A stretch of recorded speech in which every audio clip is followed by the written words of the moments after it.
Dios les bendiga, hermanos. Quiero que me acompañen al Salmo 31.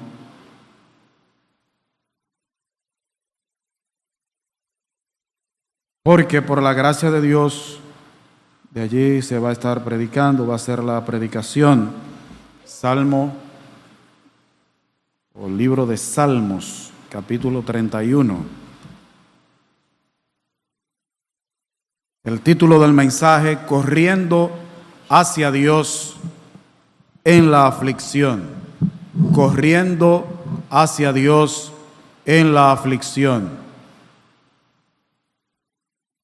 A diferencia de lo que muchos predican, enseñan y pregonan, la vida cristiana no está exenta de problemas, de situaciones difíciles, circunstancias molestas, momentos dolorosos. En el Salmo 31, David fue usado por Dios para escribir sobre la realidad que él enfrentó varias veces con respecto al tema de la aflicción, el dolor, el sufrimiento. En este salmo y un grupo de salmos que quizás a la gente no le gusta mucho leer porque trata de un tema negativo como el sufrimiento, el dolor, lo que molesta. Por ejemplo, el Salmo 71, los primeros 3 versículos son muy parecidos, casi iguales a los primeros versículos del Salmo 31. Nosotros vemos la realidad del sufrimiento y la aflicción del justo. Por ejemplo, versículo 7. Salmo 31, versículo 7, que dice el salmista: me gozaré y alegraré en tu misericordia, porque has visto mi aflicción. ¿Qué dice él que había visto el Señor? ¿Qué situación estaba pasando David? Aflicción. Y la palabra aflicción aquí es miseria, pobreza. Pero también dice el versículo: has conocido mi alma en las angustias. No dicen la angustia, dicen las angustias. Cuando estoy en aprieto, en calamidad, en tribulación.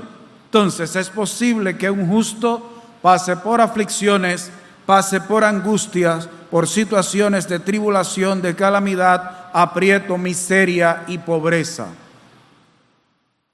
¿Qué dice el versículo 9? Ten misericordia de mí, oh Jehová, porque estoy ¿en qué? En angustia. Se han consumido de tristeza mis ojos, mi alma también y mi cuerpo. ¿Y qué dice el mismo versículo 10? Porque mi vida se va gastando de dolor y mis años de suspirar, dolor, tristeza, congoja. Es posible que el justo pase por momentos de aflicción. Y de ahí surge la pregunta: ¿cuál de los que está aquí en esta mañana nunca ha pasado por momentos de aflicción, de tristeza, de dolor, de sufrimiento? Todos hemos pasado. Y de hecho, alguno en esta mañana puede estar en una situación de esas. Y nosotros podemos buscar en toda la Biblia, desde Génesis, desde el mismo primer libro de la Biblia, hasta el Apocalipsis, y vamos a ver que los justos, los santos, no solo individualmente, sino como grupo, aún las iglesias pueden pasar por momentos dolorosos, tristes, de angustia, de aflicción. Hoy en la mañana, hasta donde Dios lo permita, en este mensaje, veremos no solo la realidad del sufrimiento, de la aflicción en la vida del justo, también veremos los efectos de la aflicción sobre el justo, las causas u orígenes de esa aflicción, la actitud de David y que deben tener los justos en medio de la aflicción y el sufrimiento. Veremos también las peticiones de David, cómo oraba al estar sufriendo, y en la conclusión veremos el llamado que hace David a los que sufren y son afligidos. Así que como vamos a ver el Salmo 31 entero, y son 24 versículos, cuando falten 5 para las 12 me avisan. No, Realmente no vamos a ver todo lo que dice el Salmo, porque ese Salmo solo amerita varios estudios. Vamos a ver algunas generalidades. Vamos a ver los efectos de la aflicción sobre el justo. 3 aspectos: en lo espiritual, efectos espirituales, efectos físicos y efectos sociales, cuando el justo es afligido, cuando el justo está pasando por angustia, por dolor. Vamos a ver en lo espiritual. Versículo 9 dice: ten misericordia de mí, oh Jehová, porque estoy en angustia. Se han consumido de tristeza mis ojos, mi alma también y mi cuerpo. ¿Qué produce aquí? Tristeza. Algunos dirían, bueno, pero eso tiene que ver con la parte psicológica. Eso es espiritual. Tristeza, aflicción, dolor, pesar. Esa es una de las consecuencias que en lo espiritual puede tener la aflicción, el dolor. Y eso es lo básico. Todo el que pasa por problemas, situaciones dolorosas y difíciles, la tristeza es una de las primeras cosas, si no la primera. Pero aquí dice: se ha consumido de tristeza mis ojos, mi alma también y mi cuerpo. ¿Ve? El alma está triste, y de hecho el alma es la que expresa las emociones, aunque se puedan reflejar sobre el cuerpo. Pero fíjese lo que dice el versículo 10: porque mi vida se va gastando de dolor y mis años ¿de qué? De suspirar. Suspirar aquí significa gemir. Va acompañado de la tristeza. ¿Cuántas veces usted o yo hay momentos que hemos dicho, que hemos exhalado, o simplemente nos queda? Hemos tenido que respirar hondo, hemos exhalado el aire que nos queda dentro. Gracias a Dios que no ha sido nuestro último suspiro. Pero también dice: se agotan mis fuerzas a causa de mi iniquidad, y mis esfuerzos y mis huesos se han consumido. ¿Cómo se sentía David? Él se sentía agotado, pero este no era un agotamiento meramente físico, era también espiritual. Él se sentía desmayar, tambalear, tropezar. Él se sentía consumido, gastado, que ya no daba más. Esas son consecuencias del dolor, de la tristeza, de la aflicción. Suspirar, sentirse agotado, que tropieza, que desmaya, que se tambalea, que se consume, que se gasta, que ya no da más, que hasta ahí es que se llega. ¿Qué dice el versículo 13?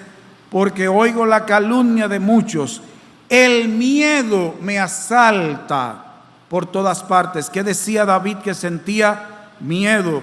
En algún momento David había llegado a sentir terror, pavor, y eso no le hacía a un hombre justo. Claro que sí, lo que le hacía era un ser humano pecador. Pero él dice que sentía miedo, terror, pavor. ¿En algún momento usted no lo ha sentido así aún siendo cristiano? Sea honesto, sí, nos hemos sentido así en algún momento. Hemos sentido miedo. No debería ser en un cristiano, pero sí es, porque seguimos siendo humanos. Y en algún momento la flaqueza llega a nuestras vidas. Pero ¿qué dice el versículo 22? Decía yo en mi premura. ¿Cómo se sentía David? Apremiado. Y esta palabra que aquí se traduce premura, que tiene que ver con rapidez, pero él decía en mi premura, pero era en mi apresurarme para alejarme, en mi rapidez por huir. ¿Qué era lo que quería David? Aquel estaba pronto, presto, aquel se apresuraba a abandonar, a apresurarse, a alejarse, a huir. ¿Usted en algún momento no ha querido soltarlo todo? Sí, nos hemos sentido así. Y sobre todo el que trabaja con gente, bregando con gente. Porque el que brega con vaca, bueno, vende la vaca. O regala eso y sale de la vaca, del puerco. O tumba lo que haya sembrado. Pero hay momentos en que nosotros hemos querido huir. Y de hecho hay personas que han logrado hacer eso. Hay personas que han huido, que lo han soltado todo. De hecho, en mi familia hubo alguien que tuve que llamarle en días pasados porque quería hacer eso, abandonar todo, abandonar trabajo, abandonar a la familia, irse lejos Y aún los cristianos podemos sentirnos así. David no era cristiano, pero era un hombre de Dios, era un hombre justo. Pero ¿qué dice el mismo versículo 22? Cortado soy de delante de tus ojos. ¿Cómo se sentía David? Cortado de delante de los ojos de Dios, como que Dios no lo estaba mirando. El mismo Señor Jesucristo, cuando estaba en la cruz, como dijo: Dios mío, ¿por qué me has abandonado? De hecho, al Señor Jesús, el Señor, Dios el Padre, sí le dio la espalda, porque Él estaba cargando el pecado de todos nosotros. Pero nosotros en algún momento hemos sentido como que Dios no sabe por lo que estamos pasando, que Dios no nos está mirando, que el rostro de Dios está lejos de nosotros. Y David se sentía así: cortado soy de delante de tus ojos. Es como que yo no existo para Dios. No era la realidad, pero David se sentía así. Esos son efectos espirituales: tristeza, suspirar, sentirse agotado, consumido, miedo, premura, presuroso para alejarse y sentirse como que está cortado de delante de los ojos de Dios. Pero también la tristeza, la aflicción, la angustia, los momentos de dolor tienen consecuencias físicas. El mismo versículo 9 que dice: se han consumido, no solo la tristeza, él la sentía, sino consumido de tristeza. ¿Y qué dice él que estaba consumido de tristeza? Aparte de su alma, mis ojos y mi cuerpo. Consumido por la tristeza, que su cuerpo se le iba gastando. Y de hecho, la gente cree que solo en el corazón se reflejan los problemas. Hay una parte del cuerpo, y a ese es que se refiere el Señor, en nuestras entrañas. Hay gente que cuando está pasando por momentos de angustia, de dolor, le coge con no comer, y a algunos le coge con comer. El estómago es una de las partes del cuerpo que refleja las emociones, aunque la gente cree que no. Hay gente que no quiere comer, que se siente desfallecer. Hay gente que se le hinchan los ojos, se le ponen rojos, se le brotan los ojos, y aún el cuerpo se consume, se siente desfallecer, producto de la tristeza. Hay consecuencias espirituales, hay consecuencias físicas, producto de la angustia, de los momentos de aflicción. ¿Qué dice el versículo 10? Porque mi vida se va gastando de dolor. Él decía: la vida, yo me siento morir. Yo me siento morir. Se sentía sin fuerzas. Sus huesos. Yo le decía ahorita cuando venía para el templo al hermano Amos, le digo que hay un problema. Que yo me pienso joven, pero mi cuerpo me está diciendo que no. Pero ya eso es producto de la edad, pero hay gente que se siente vieja. Usted no ha visto gente que se avejenta por los problemas. Hay gente que dice que le han salido canas, le dice: pero tú estás lleno de canas, dice: esos son los problemas. Hay gente que se siente como menos de lo que es. Hay consecuencias físicas, los ojos, el cuerpo, los huesos, se siente consumido, gastado. Realmente hay personas que producto de los problemas se ven más viejos. Usted no ha notado que hay gente que usted mismo, después que vienen a los pies de Cristo, usted le dice: pero tú como que te ves más joven. Yo se lo he dicho a algunos hermanos. Hay hermanos que después que están en Cristo se ven más jóvenes que cuando llegaron a los pies de Cristo. Y parece una contradicción, pero es que llegaron gastados. Pero también hay un elemento, hay efectos en lo social, en las relaciones con los demás. ¿Qué dice el versículo 11? De todos mis enemigos soy objeto de ¿qué?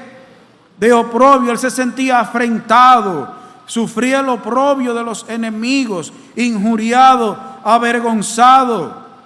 ¿Y qué sigue diciendo? Y de mis vecinos mucho más. óigame, no solo los enemigos de David le causaban oprobio, no solo ellos lo afrentaban, lo injuriaban, lo avergonzaban, hasta los vecinos de David, dice mucho más. Y a veces es más doloroso la afrenta que te produce el cercano a ti que un enemigo declarado. De hecho, cuando alguien a quien nosotros apreciamos, cuando alguien que es cercano a nosotros nos avergüenza, nos causa oprobio, lo sentimos más que el que es nuestro enemigo declarado. Nos afectan ambos, pero ese cercano lo sentimos más. ¿Qué dice el mismo versículo 11?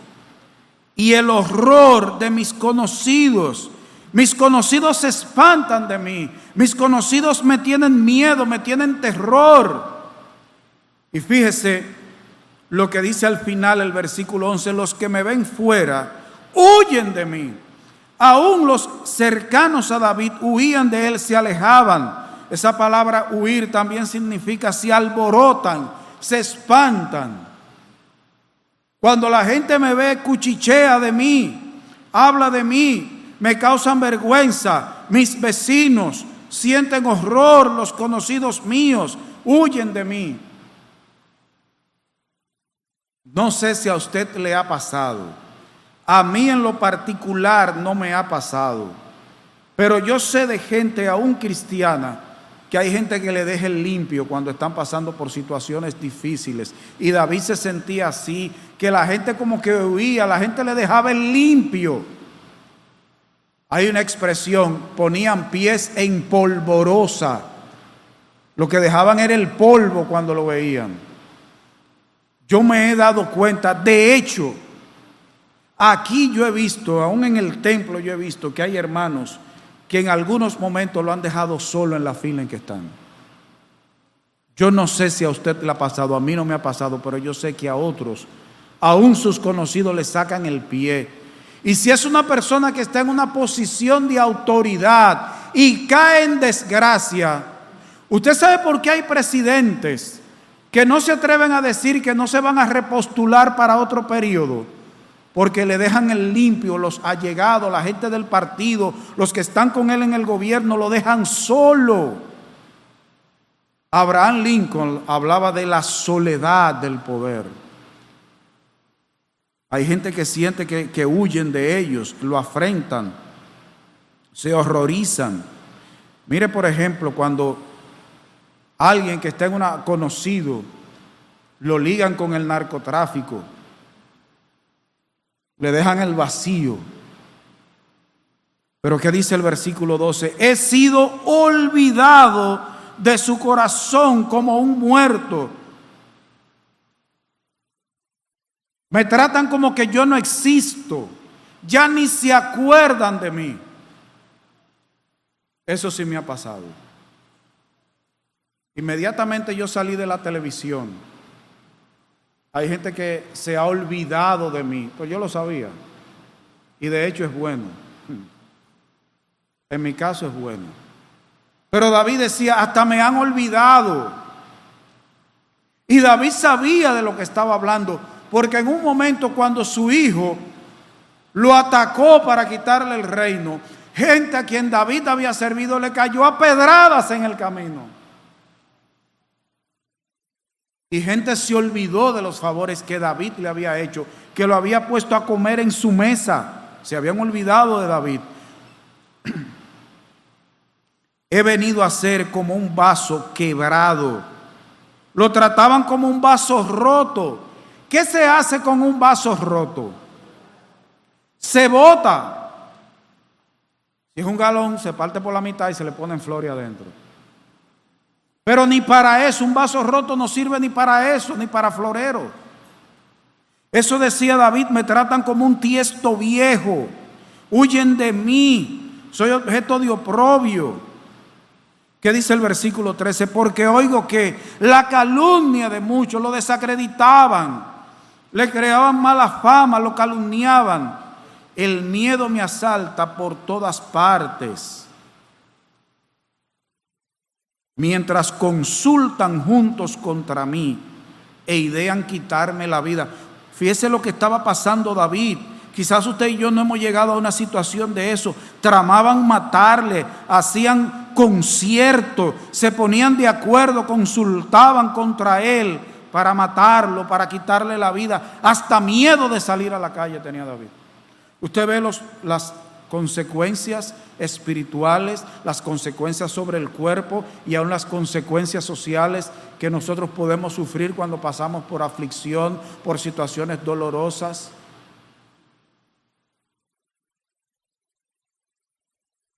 No todos estos efectos vendrán juntos o en cada situación que enfrentemos, pero es posible que vengan esos efectos espirituales, físicos, sociales, y debemos estar apercibidos, preparados. David los tuvo todos juntos, todos esos efectos juntos al mismo tiempo. Ahora, aquí nosotros vemos el origen, dos orígenes y causas de las aflicciones, de las situaciones de dolor en nuestras vidas, del sufrimiento de otros. ¿Qué dice el versículo 4? Sácame de la red que han escondido para mí. ¿Quién? El otro. Otros han escondido redes para mí. Querían atraparlo, querían entrampar a David. Versículo 15. En tu mano están mis tiempos. Líbrame de la mano de mis enemigos y de mis perseguidores. Otros son mis enemigos y me persiguen. Yo estoy sufriendo a causa de otros. Su poder, su mano aquí significa poder, medios. Ellos están usando su poder, los medios que tienen al alcance para hacerme daño, para afligirme. El versículo 20, en los secretos de tu presencia los esconderás de la conspiración del hombre. Otros conspiran contra mí, me ponen trampas. El origen, David decía, son otros, los demás. Pero no solo los demás pueden ser causa de nuestro sufrimiento, como no lo fue solo en el caso de David, en el nuestro tampoco. Muchas veces el sufrimiento, las situaciones de dolor son causadas por otros. Pero David decía algo y él mostró su honestidad en esto. ¿Qué dice el versículo 10? Al final. Bueno, vamos a leerlo entero. Porque mi vida se va gastando de dolor y mis años de suspirar. Se agotan mis fuerzas. ¿A causa de qué? De mi iniquidad. Y mis huesos se han consumido.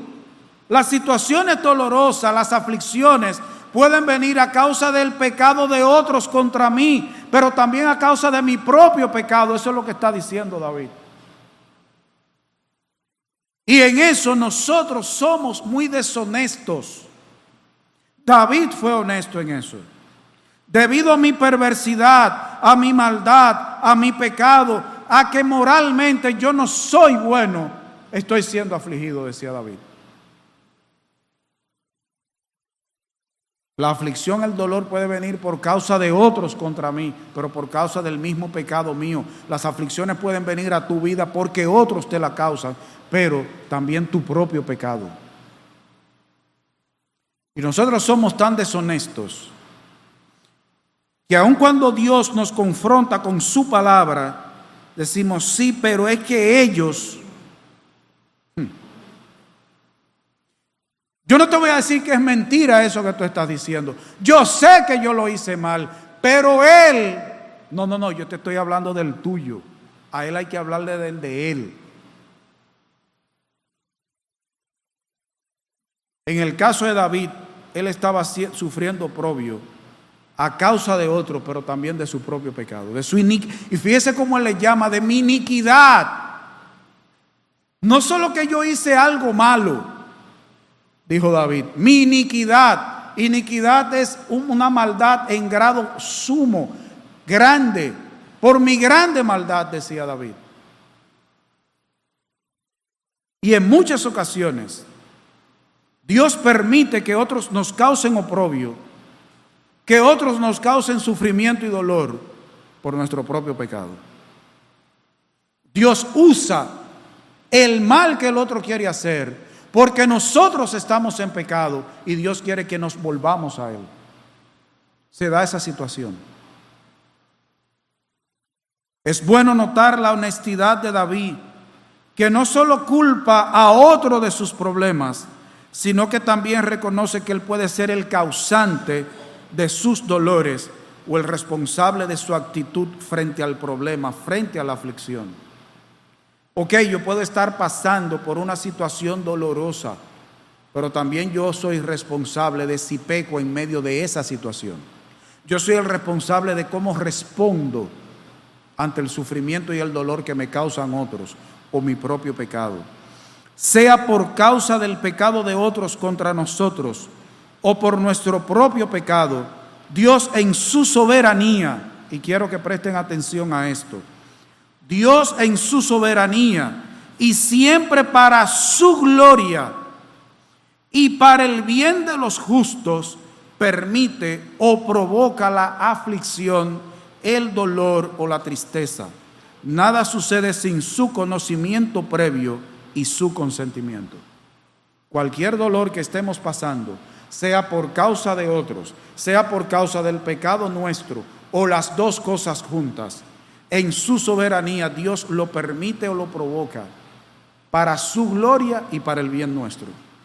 Para el incrédulo es su castigo y para perdición. Para los justos, y en este caso los cristianos, porque aquí está hablando en el entorno del Antiguo Testamento, pero para nosotros los cristianos siempre es para su gloria y el bien nuestro, aunque no lo veamos así. Hago esa aclaración por si acaso. Ahora, ¿cuál era la actitud de David para con Dios en medio de la aflicción y el sufrimiento? ¿Cómo reaccionaba David en medio de esta situación que le causaban otros y su propia iniquidad? Él decretaba, declaraba, demandaba, arrebataba su bendición de mano del diablo, le hizo un salmo al diablo diciéndole: yo te arrebato mi bendición. Porque eso es una inconsecuencia. Una gente que dice que es cristiana y canta una canción hablando con el diablo, yo no entiendo eso. Yo te arrebato, eso es hablando con Satanás que está. Igual que lo de yo te extrañaré es un vivo hablando con un muerto. Yo no entiendo eso. Eso no es bíblico. Yo te extrañaré. Hermanos, óigame, hermanos, no juren, pero prometan que cuando yo me muera no van a permitir que pongan esa canción. ¿Cuál era la actitud de David con respecto a Dios? Porque esto hay que ponerlo claro, hermanos. Nosotros a veces cuando estamos en situaciones dolorosas asumimos unas actitudes pecaminosas con respecto a Dios. Versículo 1. En ti, oh Jehová, he confiado. No sea yo confundido jamás. Líbrame en tu justicia. ¿Qué está expresando David aquí en medio de este salmo? Confianza en Dios. Confianza en Dios. Pero óigame, porque la palabrita suena bonita, pero la palabra confianza aquí dice: he confiado, es yo he esperado en ti. En hebreo esa palabra lo que significa es confianza, confiado, es yo he esperado en ti. También significa yo me he abrigado en ti, yo me he amparado en ti, yo me he refugiado en ti. Eso es lo que significa he confiado, he esperado, me he abrigado, me he amparado, me he refugiado en ti. Versículos 3 al 7. El 2 lo vamos a ver en otro punto si el tiempo permite. Porque tú eres mi roca y mi castillo. Por tu nombre me guiarás y me encaminarás. Sácame de la red que han escondido para mí, pues tú eres mi refugio. ¿Qué dice aquí el salmista? Que Dios era ¿qué? Su roca, porque tú eres mi roca y mi castillo. La expresión roca aquí no se está refiriendo a una piedra, se está refiriendo a un peñón grande, a un lugar alto al cual David podía subir y resguardarse del mal. Él decía que Dios era su roca, su lugar alto, su fortaleza, pero dice castillo, fortaleza, un lugar de refugio, un cuartel, un lugar fuerte. Él decía que Dios era su refugio, su defensa, su fuerza, un lugar inexpugnable. Inexpugnable significa que es un lugar al cual no se puede subir con facilidad. ¿Qué decía David? Que Dios era su refugio, un lugar al cual el enemigo no podía subir y en el cual él se sentía resguardado. ¿Es Dios nuestra roca fuerte? ¿Es Dios el lugar a donde podemos subir para escondernos del mal y del malo? ¿Es Él nuestra fortaleza, nuestro cuartel donde podemos guardarnos? ¿Es Él nuestro refugio, el lugar a donde podemos subir que nadie nos va a alcanzar? Pero inexpugnable significa también que no puede ser convencido. No solo que es un lugar al que nadie puede llegar o da trabajo llegar, es que Dios era alguien que no podía ser convencido para hacerle mal a David.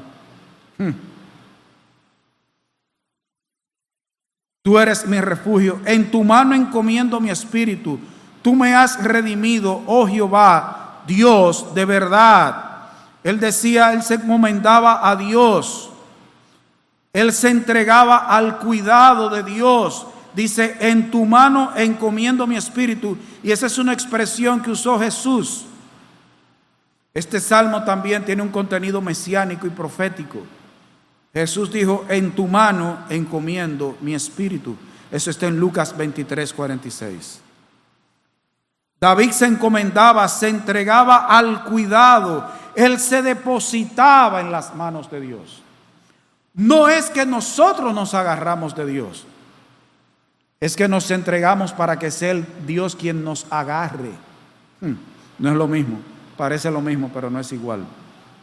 Él dice aquí que Dios era su redentor, su libertador, quien lo compraba por precio, quien pagaba precio para libertarlo, su libertador. Que sigue diciendo, aborrezco a los que esperan en vanidades ilusorias, mas yo en Jehová que he esperado. ¿En quién se apoyaba David? En Dios. ¿En quién se sentía tranquilo David? En Dios. El cristiano puede tener paz, el justo puede tener paz, porque espera en Dios. Pero anteriormente, él está diciendo, aborrezco a los que esperan en vanidades ilusorias. ¿Sabe lo que él está diciendo? Yo aborrezco a los que acuden a la idolatría, a lo vacío, a lo que es solo una ilusión en lugar de en ti. Cualquier cosa en la que se refugie un cristiano que no sea Dios es un ídolo, sea lo que sea, aún la iglesia. Aún la iglesia. ¿Y qué decía él? Me gozaré y alegraré en tu misericordia, porque has visto mi aflicción, has conocido mi alma en las angustias. Él decía que se gozaba, se alegraba en Dios. Hermanos, la gente fuma, bebe, fornica, adultera, procurando escape al dolor, a la tristeza. La gente hoy se casa, hace de todo para buscar la felicidad. David decía que su gozo y su alegría era Dios.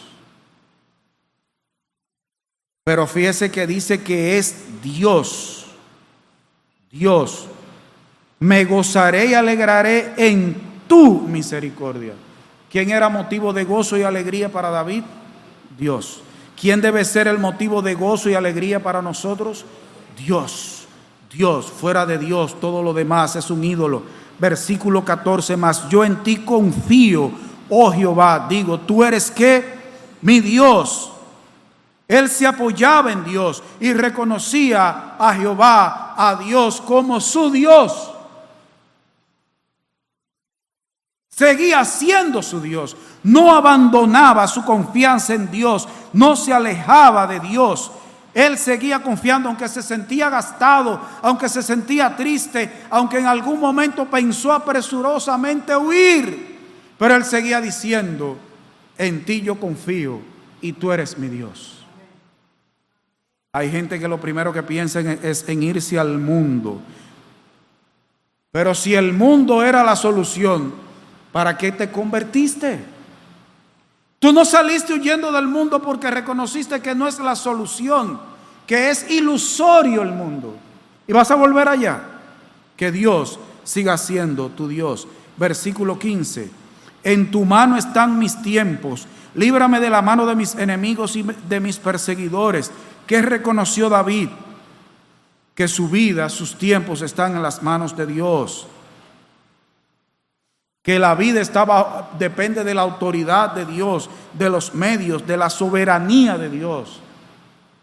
Hermanos, ¿en quién están nuestros tiempos? Nuestra vida, nuestros días, nuestros años, nuestras horas están en las manos de Dios. Él es soberano y los usa y administra como Él quiere. Y David reconocía eso, que sus tiempos estaban en las manos, bajo el poder de Dios. No había escapado de la mano de Dios. ¿Cuándo el diablo le ha arrebatado nada a Dios para que vayamos a buscarlo? Una pregunta. Si el diablo pudiera arrebatarle algo bueno que es para nosotros a Dios, ¿usted cree que es verdad que podríamos ir nosotros a buscarlo donde el diablo? Eso es un disparate. Nosotros, nuestros tiempos, todo lo que compete a la vida, a la piedad, todo está en poder y en la autoridad, en la soberanía de Dios y en su providencia. Dios obra como Él quiere en nuestras vidas. Versículos 19 al 21. Cuán grande es tu bondad que has guardado para los que te temen, que has mostrado a los que esperan en ti delante de los hijos de los hombres. En lo secreto de tu presencia los esconderás de la conspiración del hombre, los pondrás en un tabernáculo a cubierto de contención de lenguas. Bendito sea Jehová, porque ha hecho maravillosa su misericordia para conmigo en ciudad fortificada. David reconoce la bondad de Dios, y esta palabra bondad no solo es que todo lo que Dios es y hay en Él es bueno, sino esto habla de la belleza moral de Dios, que no hay ninguna inclinación a hacernos mal. Yo pregunto, ¿Dios va a enviar a Cristo? ¿Se va a hacer hombre? ¿Va a enviar a Cristo a morir en la cruz del Calvario para perdonarnos nuestros pecados, para darnos vida eterna, para reconciliarnos con Él, para hacernos parte de su familia y después querer hacernos daño? Eso es ilógico, hasta desde el punto de vista humano. Dios es moralmente bello. Él es bondadoso, no hay ninguna inclinación a querer destruirnos y hacernos el mal. Cuando Dios destruye es porque debe ser justo, porque Él es justo y todos sus atributos están en equilibrio. Él no es más una cosa que otra. Ni quería hacerle mal a David porque era justo, un hombre conforme al corazón de Dios. Y a nosotros, sus hijos, no quiere hacernos mal. Lo que quiere es que seamos conformados a la imagen de Cristo, hacernos como Cristo. Al enfrentar situaciones de dolor, de angustia, de aflicción, tendemos a enfocarnos en los problemas, en nosotros y en recriminar a Dios, a acusar a Dios y rebelarnos contra Dios. Eso es lo que sucede muchas veces con nosotros. David en algún momento sintió que Dios lo había abandonado, pero de todos modos se enfocó en Dios y en su relación con Él. Mostró que dependía de Dios y que estaba sometido a Dios y que solo Dios era su refugio y el único que le podía dar seguridad. Nosotros hoy en día, en lugar de acudir a Dios, queremos usar nuestros propios medios. Y eso es imposible. Nuestras vidas no están en las manos de nosotros, están en las manos de Dios. No pensemos nunca en arrebatar nuestras vidas, lo que somos, lo que debemos ser y hacer de las manos de Dios. Lo primero es que es imposible. Y lo segundo, si fuera posible, sería el disparate más grande que podríamos hacer. Nuestra vida nunca está mejor que en las manos de Dios.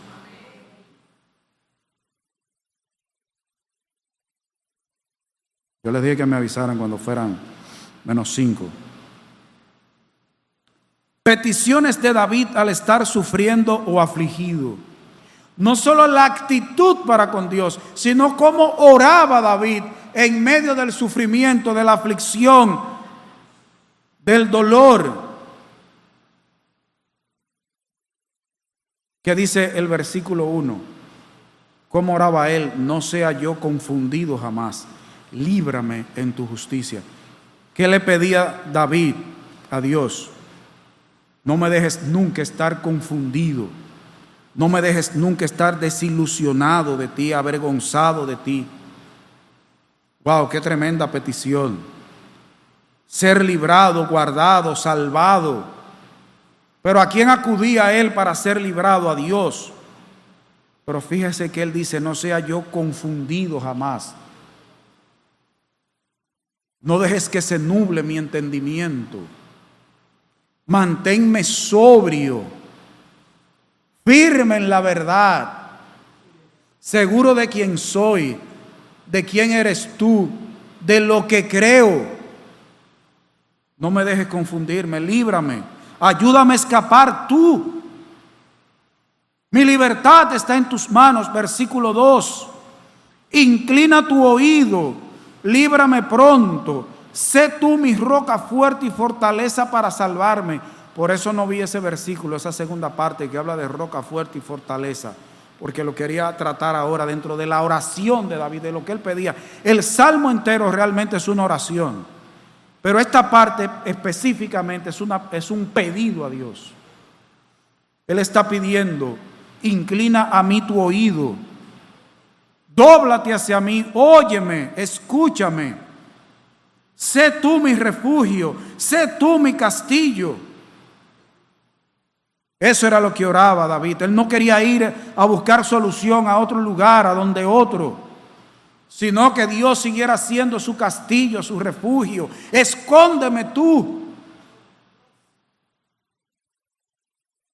No es el gobernador, no es el partido, eres tú quien debe esconderme. Hay un principio que ya hoy no se practica entre los cristianos, pero es bíblico. Es el de la no resistencia. Eso se ha ido perdiendo en el tiempo, donde el Señor dice que no paguemos mal por mal, sino que a los que nos maldicen que debemos hacer bendecirlo. Eso solo es posible cuando nosotros confiamos en que Dios es nuestra roca, nuestro castillo, nuestro refugio. Solo así, y que dependemos de Él. Óyeme, líbrame pronto, Señor. Versículo 4. Sácame de la red que han escondido para mí, pues tú eres mi refugio. ¿Quién era el que él confiaba y oraba que lo sacara de las trampas? Dios. Bueno, a Dios rogando y con el mazo dando. Eso lo dicen los incrédulos, el cristiano no. Hay momentos en que nosotros debemos estarnos tranquilos en las manos de Dios. Hay momentos para actuar y momentos para estar tranquilos. Cuando actuamos en el momento de estar tranquilos, empeoramos las cosas. A usted, después de ser cristiano, ¿no le ha pasado que mientras Dios le dice algo en su palabra y usted hace lo contrario, lo que hace que le va peor? A mí me ha pasado. Y he tenido que acudir avergonzado a donde Dios. Líbrame tú de la trampa. Versículo 9. Ten misericordia de mí, oh Jehová, porque estoy en angustia. Él acudía a la misericordia, al favor y podríamos decir a la gracia de Dios.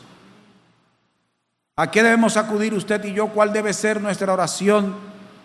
La misericordia, la gracia, el favor de Dios, su benignidad, que su bondad siga actuando en nuestras vidas.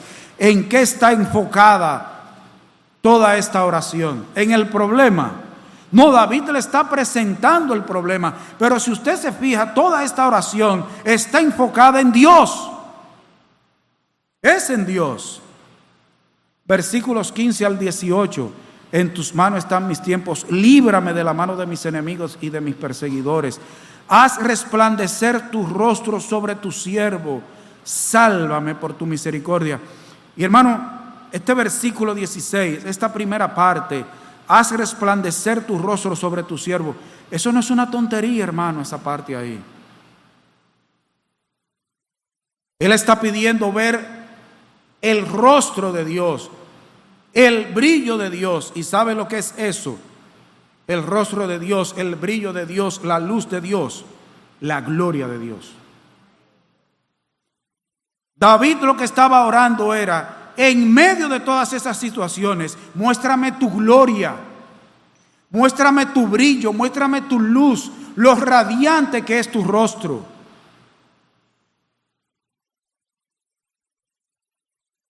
Qué tremenda oración. Entonces, Señor, tú ves que yo he sido bueno, Señor, tú ves que, ¿por qué me pasa a mí? No. Muéstrame tu gloria, muéstrame lo grande, lo majestuoso que tú eres, el brillo de tu rostro. No sea yo avergonzado, oh Jehová, ya que te he invocado. Sean avergonzados los impíos, estén mudos en el Seol, ellos. Pero yo no sé avergonzado, ¿por qué?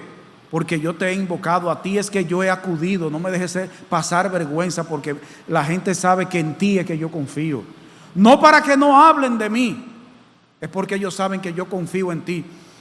Cuando Dios le dijo a Moisés, mira, quítate de este pueblo que lo voy a destruir, ¿qué le dijo Moisés? No, porque la gente sabe que tú sacaste a este pueblo de Egipto, que tú eres que lo has conducido hasta aquí, y la gente de ti es que va a hablar. Entonces, ¿qué es lo que decía David aquí? Que no lo dejara ser avergonzado, porque él lo había invocado, él había confiado, a él era que lo había llamado y la gente lo sabía. ¿En qué estaba pensando David más que en su propia vergüenza? En Dios, en el testimonio y la gloria de Dios. Oh Señor, mira lo que piensan los vecinos de mí ahora. Enmudezcan los labios mentirosos que hablan contra el justo cosas duras, con soberbia y menosprecio. ¿Qué le pedía David aquí? Calla a los que hablan contra el justo. Cállalos, Señor. Pero cállalos tú, no yo. Voy a buscar una rama de anacahuita y se la voy a partir yo en la boca. Le voy a romper el hocico. No, cállalo tú.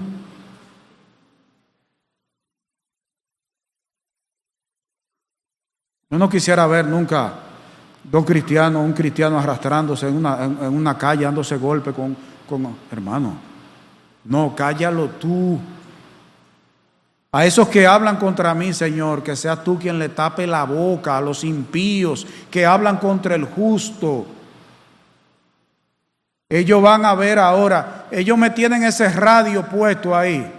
Le voy a poner yo ahora Estanislao Marino desde que amanezca hasta que se duerma todo el barrio. Ellos van a ver, ahora le voy a comprar un equipo de sonido de lo que venden allí, de la bocina que cogen Bluetooth. Le voy a poner el celular que se van a hartar de irnos. Vamos a ver cuál puede más. No, cállalo tú. No soy yo quien voy a pelear contra ellos. Cállalos tú. Ata tú los labios de los mentirosos. Amárrale tú la boca. Eso es lo que está diciendo David. Amárrale tú la boca. David sí pidió el ser librado de la aflicción y la angustia por la que estaba pasando. Pero el contenido de su oración era enfocado en aspectos espirituales y en que fuera Dios quien lo librara usando sus métodos, sus medios. Y David no se dedicó a exigir a Dios, a demandar, al contrario, mostró sumisión, mostró sometimiento. Y este salmo tiene una conclusión que cae como anillo al dedo, y esa es la conclusión de este mensaje. ¿Dónde está la conclusión de este mensaje? Versículos 23 y 24. Al final del Salmo 31, el salmista hace un llamado a los que están pasando por momentos de dolor, sufrimiento y aflicción. ¿Qué dicen estos versículos? Amad a Jehová, todos vosotros sus santos, a los fieles guarda Jehová y paga abundantemente al que procede con soberbia. Esforzaos todos vosotros los que esperáis en Jehová, y tome aliento vuestro corazón. Esa es la conclusión y la aplicación de este mensaje. Eso es natural, eso cayó ahí. Es tanto así que, no sé en su Biblia, pero las sociedades bíblicas entre el versículo 22 y 23 hicieron un espacio. No sé en esa que usted tiene ahí, pero aquí lo tiene, un espacio. ¿Cuál es el llamamiento? La actitud que nosotros debemos asumir cuando estemos pasando por momentos de dolor, de sufrimiento y de aflicción: amar a Dios y deleitarnos en Él y confiar siempre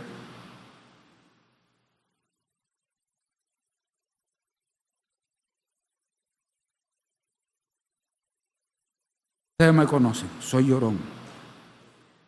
Esto me emociona. Confiar siempre que Dios guarda y protege a los fieles. Hermanos, Dios es nuestra atalaya. Dios es nuestra torre fuerte. Dios vigila el lugar nuestro. Dios paga, castiga y se venga de los soberbios de manera abundante y de sobra. Hermanos, cuando estemos pasando por situaciones de dolor producto del accionar de otros contra nosotros, oremos por ellos. Porque a mí lo que me da es miedo por lo que él espera a esa persona. Me da terror no por mí, por él. Porque él no sabe su destino eterno. Oremos, porque Dios paga abundantemente al que procede con soberbia, con orgullo. ¿Qué dice el versículo 24? Debemos esforzarnos, alentarnos, tomar valor, agarrarnos, atarnos. Los que esperáis en Jehová, tomar aliento, afirmarnos. Y la expresión también significa, esta expresión, tome aliento vuestro corazón, también significa aliento aquí, crecer. Continuemos creciendo con nuevas fuerzas cada día, alentados en el Señor. Hermanos, tú y yo, al igual que David y todos los seres humanos, cristianos o no, pasamos por momentos de dolor, de tristeza, de aflicción, de prueba, de sufrimiento. Pero queda de ti la actitud que asumes en esos momentos para con la situación que estés pasando. Tu actitud para con Dios, para con los demás. ¿Y cuál es tu oración en medio de esa situación? El estudio de este salmo en oración. Y hermano, es mi exhortación que cuando lleguemos a la casa, si usted no tiene que cocinar o hacer algún oficio, o después que lo termine, toma este Salmo 31 de nuevo, el 32, el 71, todos estos salmos, y los estudie. El estudio de este salmo en oración, a solas con Dios, puede ser muy fructífero. No importa que en estos momentos tú estés pasando por situaciones difíciles o no. Puede preparar tu corazón para cuando lleguen tales momentos, y van a llegar. Durante ese estudio, yo sé que usted se sentirá avergonzado, usted se sentirá avergonzada por cómo ha actuado en muchas situaciones. Al estudiar, al leer este salmo en mi devocional, yo me sentí avergonzado de mis actitudes asumidas en momentos de prueba y de dolor. Cambiemos nuestras actitudes, nuestro enfoque, y enfoquémonos en el Señor. Voy a pedir al hermano Amos que nos dirija en oración.